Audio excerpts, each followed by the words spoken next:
আসসালামু আলাইকুম। আজকে আমরা রিয়েল এস্টেট জগতের কিছু জানব। সেটা হচ্ছে প্রথমে আমরা জানব তিনটা শব্দ। এই তিনটা শব্দের মধ্যে প্রথমটা হচ্ছে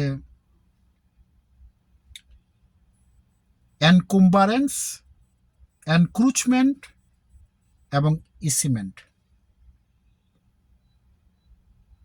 মনে রাখার জন্য এটা সহজ পদ্ধতি।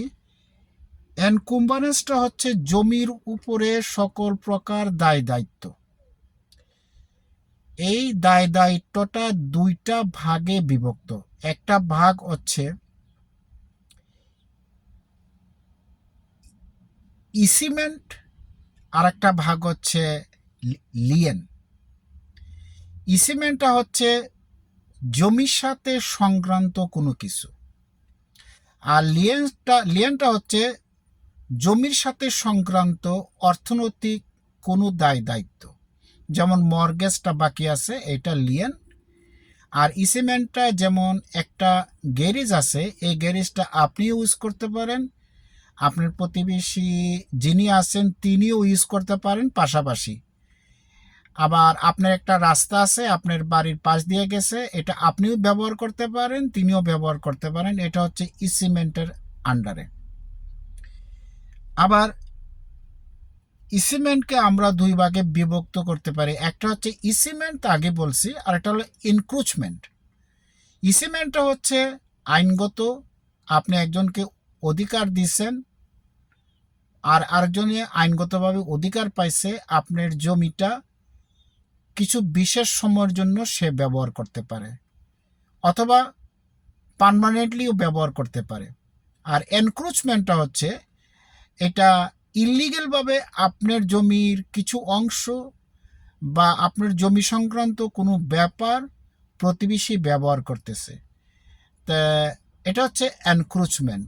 তো ইসেমেন্টটা হচ্ছে লিগেলভাবে আপনার, ধরেন একটা রাস্তা আছে, এই রাস্তাটা আপনার পিছনের প্রতিবেশীকে দিলেন, যে নাকি এই রাস্তাটা ব্যবহার করে ভিতরে ওর বাড়ির ভিতরে ঢুকতে পারে। তো এটা হচ্ছে গিয়া ইসিমেন্টের, এবং সেটা আগে দলিলে লেখা থাকে। হয়তোবা যখন ফ্লডগুলো করছিল তখন এই ধরনের কোনো দলিল বা চুক্তি এটার মধ্যে ছিল, এর জন্য ইসিমেন্টটা পার্মানেন্টই আছে, এটা ট্রান্সফার করা সম্ভব না। আর এনক্রুচমেন্টের কথাটা আপনি যখন জমি কিনলেন তখন দেখলেন এনক্রুচমেন্টের যে কথাটা এটা লেখা নাই, এবং সাধারণত এনক্রুচমেন্টের কোনো কথা সাধারণত লেখা থাকে না।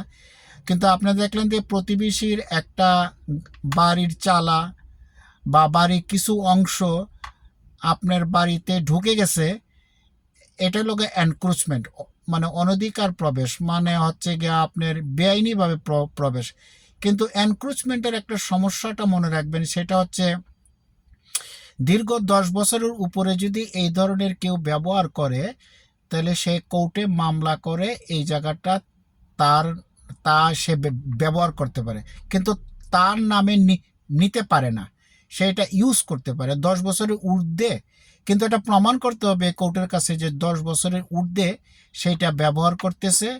এবং বিগত মালিক বা এই মালিক, এই যে আমার যে ঘরের চালাটা ওর জমির উপরে গিয়া পড়ছে, সে কোনো বাধা দেয় নাই, কিন্তু এটা প্রমাণ করতে হবে। এটা হচ্ছে গিয়া এনক্রুচমেন্টের কথা। আর ইসিমেন্টটা হচ্ছে আগে থেকেই হয়তো বা এই ফ্লটটা যখন করা হয়েছে তখন এটার মধ্যে দলিলের মধ্যে এটা লেখাই ছিল যে এটা এইভাবে রাস্তা দেওয়া লাগবে, গ্যারেজ দেওয়া লাগবে, পিছনের পুকুরে যাইতে পারবে, পিছনের নদীতে যাইতে পারবে। আবার আপনিও তার জমিটা ব্যবহার করে পিছনের যে সুন্দর নদীটা আছে সেটা দেখতে যাইতে পারেন, ফিশিং করতে পারেন। এটার নাম হচ্ছে গিয়া ইসিমেন্ট। এটা লিগেল, আর এনক্রুচমেন্টটা হচ্ছে ইললিগেল। তো আর আমি আরেকটা কথা বলে রাখি, প্রায় সময় দেখবেন অনেক ভিডিওতে একই কথা বারবার আসতেছে। এটা কারণটা হচ্ছে সিকোয়েন্সের কারণে, সিনক্রোনাইজেশনের কারণে একটা কথার সাথে আরেকটা কথা চলে আসে। তো এখানে আমার করার কিছু নাই, যদি আমি এটা বাদ দিই তখন আপনারা বুঝতে পারবেন না, যার জন্য একই কথা হয়তো বারবার আমাকে বলতে হচ্ছে। আচ্ছা, যাই হোক, এরপরের শব্দটা আমরা নিব লিজ পেন্ডেন্টস। লিজ পেন্ডেন্টস মানে হচ্ছে যেটা আমরা বাংলাতে বলতে পারি এক ধরনের জমির উপরে ইনজাংশন আছে। সেটা কীরকম? এটা হয়তো বা কোর্টের থেকে কোনো ইনজাংশন থাকতে পারে, অথবা অন্য কোনো প্রাইভেট কোনো ব্যক্তি বা কোম্পানি সেটাও ইনজাংশন দিতে পারে। যেমন মনে করেন যেটা গভর্নমেন্ট থেকে যদি থাকে সেটা তো গভর্নমেন্ট থেকেই থাকলো, এবং আগেই আপনার বিক্রি কেনাতে সমস্যা হবে। আবার হয়তো বা এই জমিটার উপরে ওই বাড়ির মালিক কোনো কিছু ক্রয় করছিল জমির উন্নয়নের জন্য, ঘর বাড়ি বানানোর জন্য, কিন্তু তিনি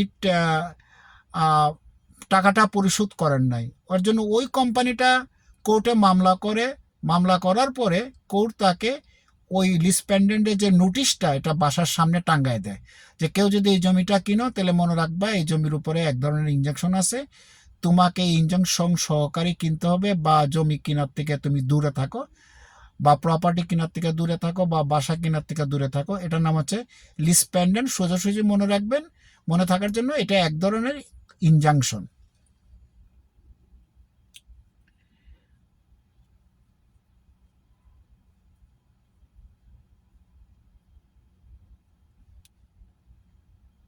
আরেকটা হচ্ছে materialman's lien, mechanics Leyen.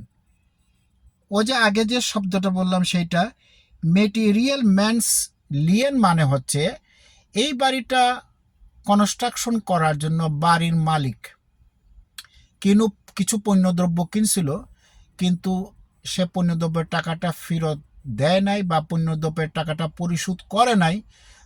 তার জন্য ওই কোম্পানিটা বা ওই যারা সাপ্লায়ার তারা একটা মামলা করছে। এই মামলার নাম হচ্ছে ম্যাটেরিয়াল ম্যানস লিয়েন।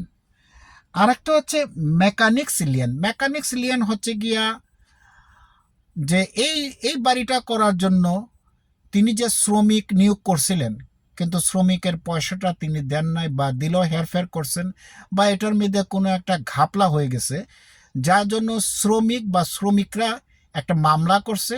এটার নাম হচ্ছে মেকানিক্স লিয়েন। তো ভিডিও বড় হয়ে যাওয়ার কারণে আর বেশি বাড়াই না। তো আজকে এখানেই বিদায় নিচ্ছি। সবাই সুস্থ থাকুন, ভালো থাকুন। থ্যাঙ্কস।